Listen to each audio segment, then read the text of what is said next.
One day they had to wait for Henry's train, which made Thomas very cross.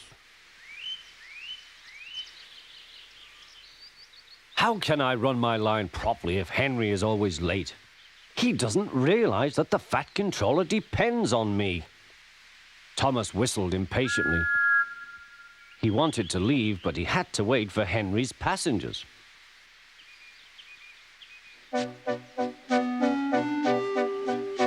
At last, Henry came.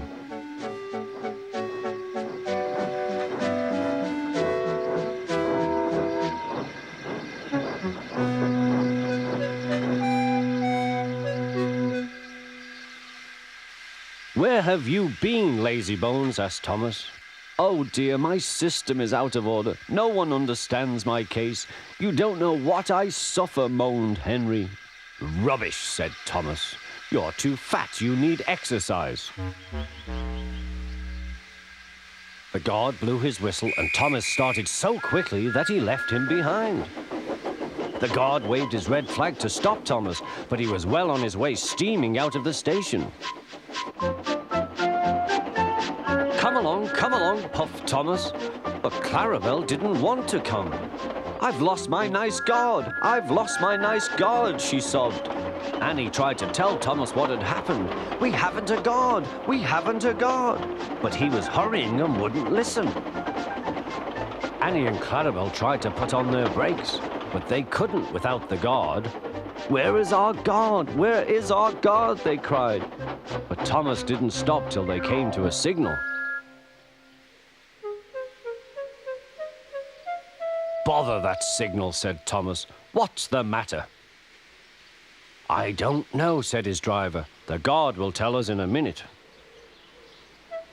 They waited and waited, but the guard didn't come. Peep, peep, peep, peep. Where is the guard? Whistled Thomas. We've left him behind, sobbed Annie and Clarabel together. Everyone looked. And there was the guard running as fast as he could along the line, with his flags in one hand and his whistle in the other. He was very hot, so he had a drink, then told them all about it.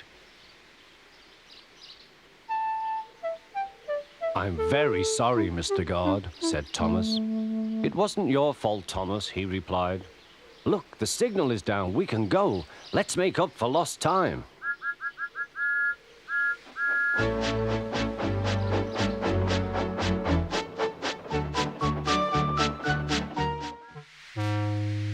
You'll need your snowplow for the next journey, Thomas, said his driver. Huh! Snow is silly soft stuff. It won't stop me. The snowplow was heavy and uncomfortable and made Thomas cross. He shook it and he banged it, and when they got back, it was so damaged that the driver had to take it off. You're a very naughty engine, he said to Thomas. Next morning, Thomas's driver and fireman came early and worked hard to mend the snowplow, but they couldn't make it fit. Thomas was pleased. I shan't have to wear it. I shan't have to wear it, he puffed to Annie and Clarabel. But they were rather worried. I hope it's all right. I hope it's all right, they whispered to each other. The driver was worried too. It's not bad here, he said to the fireman, but it's sure to be deep in the valley. Silly soft stuff, puffed Thomas. I didn't need that stupid old thing yesterday, and I shan't today. Snow can't stop me. He rushed into a tunnel thinking how clever he was, but there was trouble ahead. Cinders and ashes, said Thomas. I'm stuck. And he was. Back, Thomas. Back, said his driver. Thomas tried, but his wheels spun and he couldn't move. The guard went back for help, while everyone else tried to dig the snow away. But as fast as they dug, more snow slipped down until Thomas was nearly buried. Oh, my wheels and coupling rods! I shall have to stop here till I'm frozen. What a silly engine I am! And Thomas began to cry.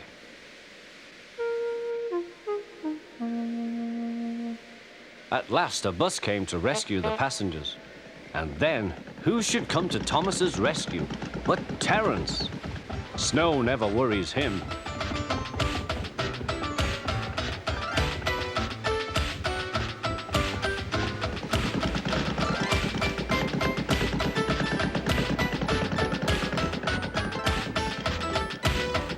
He pulled the empty coaches away, then came back for Thomas. Thomas's wheels were clear but still spun when he tried to move. Terence tugged and slipped and slipped and tugged, and at last dragged Thomas clear of the snow, ready for the journey home. A lady and a stout gentleman stood on Toby's platform. He was, of course, the Fat Controller, but Toby didn't know this yet. "Come on, Grandfather," cried the children. "Do look at this engine." "That's a tram engine, Stephen," said the Fat Controller. "Is it electric?" asked Bridget. "Whoosh!" hissed Toby. "Shh, shh," said her brother. "You've offended him." "But trams are electric, aren't they?" "They are mostly, but this is a steam tram." "May we go in it, Grandfather? Please?" "Stop," said the Fat Controller to the guard. They all scrambled into Henrietta. "Hip, hip, hooray!" chanted Henrietta. But Toby did not sing. "Electric indeed! Electric indeed!" he snorted. He was very hurt. "What is your name?" asked the Fat Controller. "Toby, sir." "Thank you, Toby, for a very nice ride." "Thank you, sir," said Toby. He felt better now. This gentleman, he thought, is a gentleman who knows how to speak to engines. The children came every day for a fortnight. Sometimes they rode with the guard, sometimes in empty trucks. On the last day of all, the driver invited them into his cab. All were sorry when they had to go away. And the Fat Controller and his family thanked everyone. "Come again soon," replied Toby. We will," called the children. And they waved till Toby was out of sight.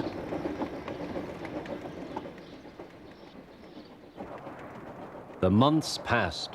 Toby had few trucks and fewer passengers. "Our last day, Toby," said his driver one morning. "The manager says we must close tomorrow." That day, everyone wanted the chance of a last ride. The passengers joked and sang, but Toby and his driver wished they wouldn't.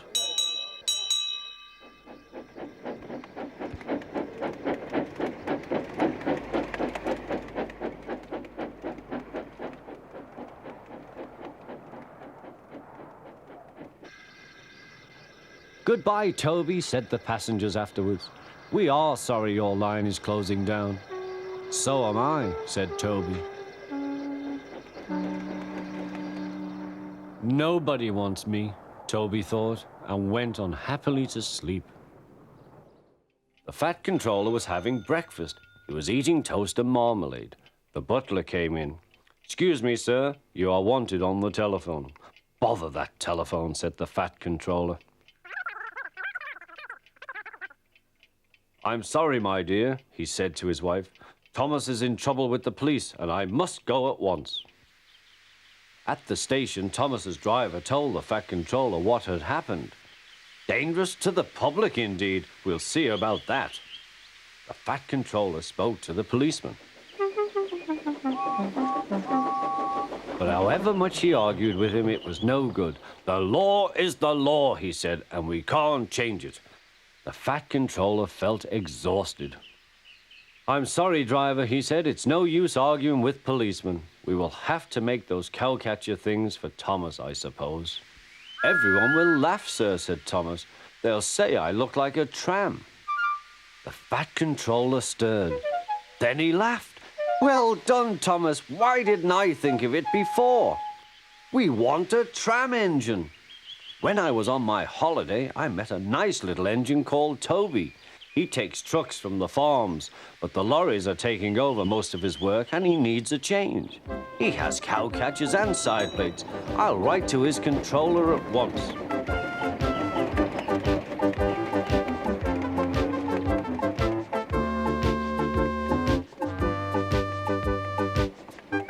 A few days later, Toby arrived. "That's a good engine," said the fat controller. "I see you've brought your coach, Henrietta." "You don't mind, do you, sir?" asked Toby. "The station master wanted to use her as a hen house, and that would never do." "No, indeed," said the fat controller. "We couldn't allow that."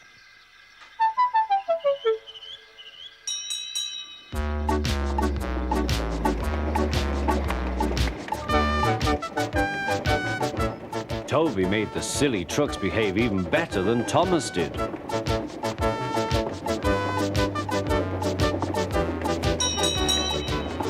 Oi, you!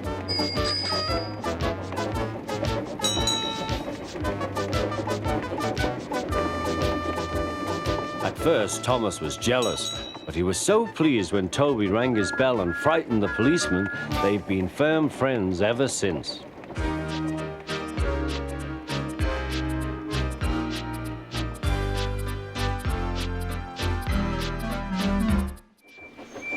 A large hopper was loading his trucks full of coal.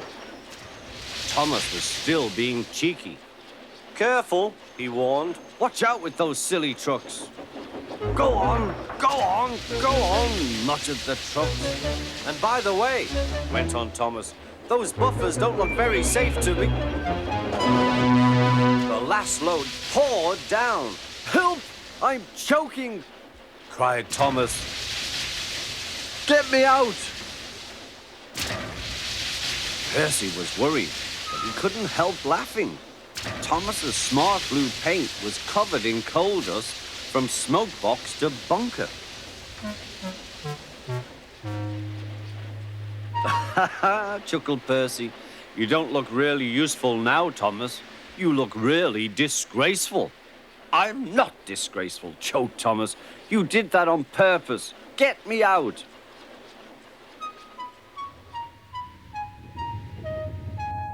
It took so long to clean Thomas that he wasn't in time for his next train.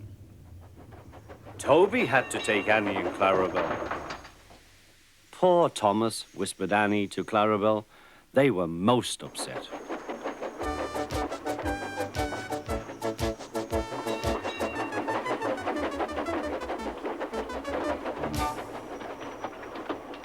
Thomas was grumpy in the shed that night. Toby thought it a great joke, but Percy was cross with Thomas for thinking he had made his paint dirty on purpose.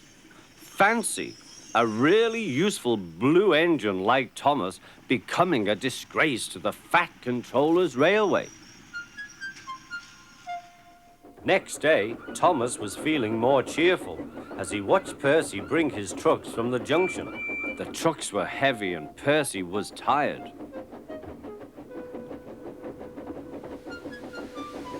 "Have a drink," said his driver, "then you'll feel better." The water column stood at the end of the siding with the unsafe buffers. Suddenly, Percy found that he couldn't stop. The buffers didn't stop him either. "Oh!" wailed Percy, "help!" The buffers were broken and Percy was wheel deep in coal. It was time for Thomas to leave. He had seen everything. "Now Percy has learned his lesson too," he chuckled to himself.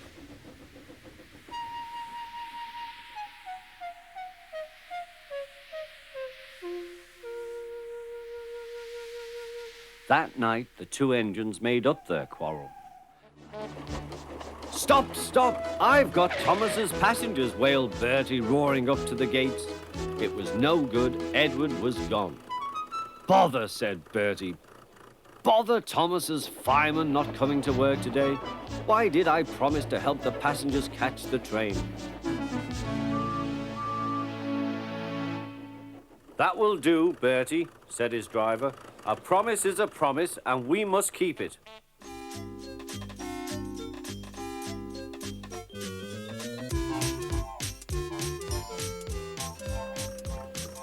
I'll catch Edward or bust, said Bertie.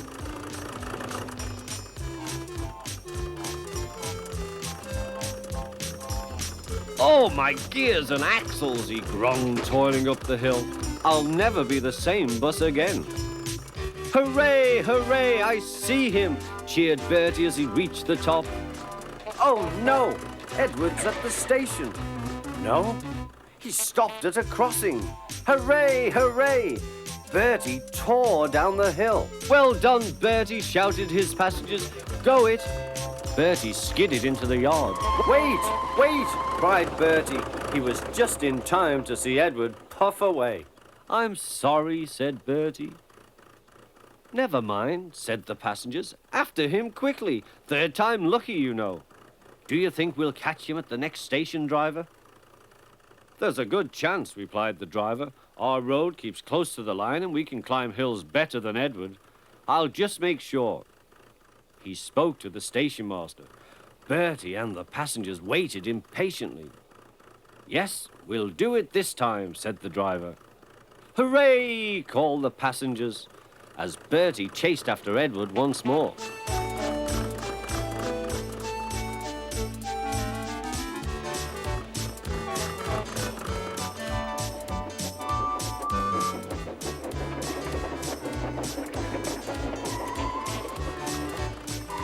This hill is too steep. This hill is too steep, grumbled the coaches as Edward snorted in front. They reached the top at last and ran smoothly into the station.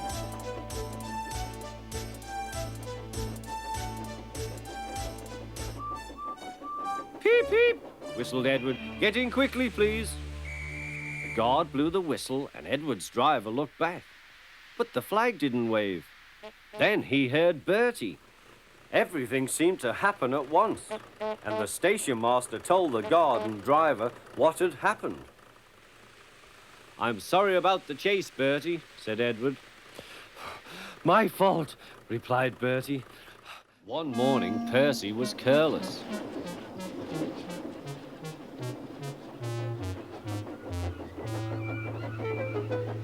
I say, you engines, I'm to take some trucks to Thomas's Junction. The Fat Controller chose me especially. He must know I'm a really useful engine. More likely he wants you out the way, grunted James. Gordon looked across to James. They were making a plan. James and I were just speaking about signals at the junction. We can't be too careful about signals, but then I needn't say that to a really useful engine like you, Percy. Percy felt flattered. We had spoken of backing signals, put in James. They need extra special care, you know. Would you like me to explain? No, thank you, James, said Percy. I know all about signals. Percy was a little worried. I wonder what backing signals are, he thought. Never mind, I'll manage. He puffed crossly to his trucks and felt better. He came to a signal. Bother, it's at danger. The signal moved to show line clear. Its arm moved up instead of down. Percy had never seen that sort of signal before. Down means go and up means stop.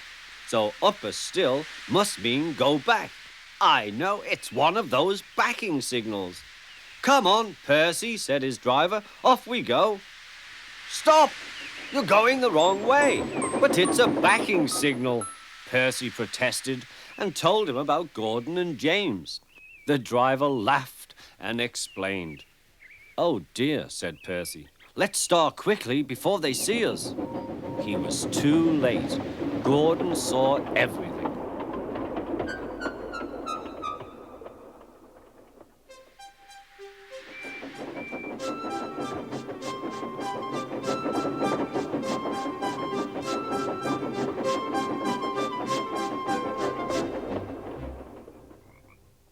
That night, the big engines talked about signals.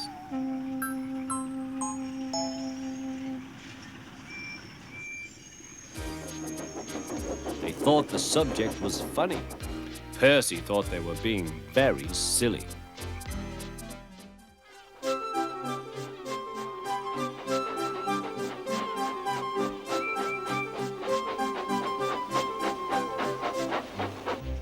Thomas was looking at a board on the quay.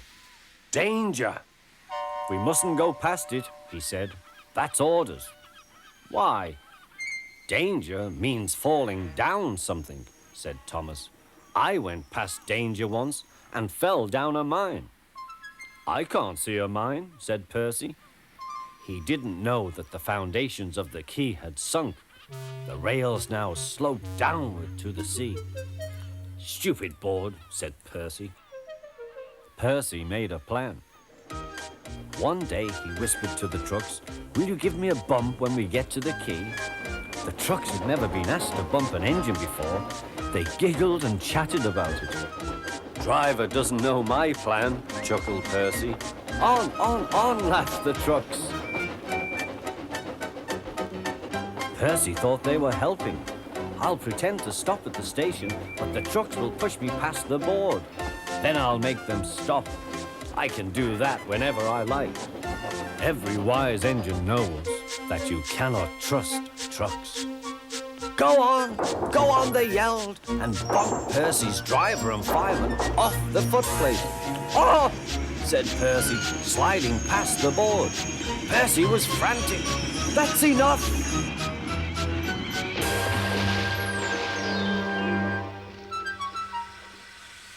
Percy was sunk.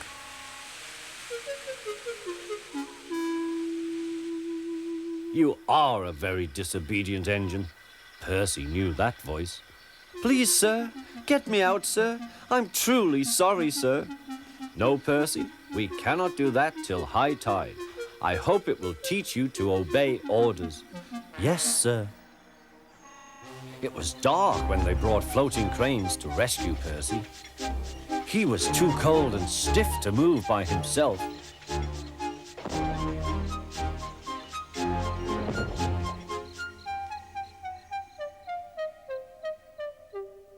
Next day, he was sent to the works on Henry's goods train.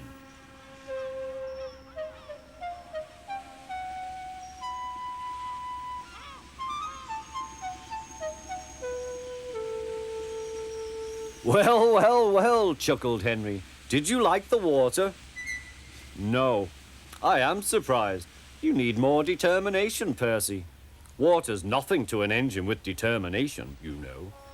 Perhaps you will like it better next time. Percy is quite determined that there won't be a next time.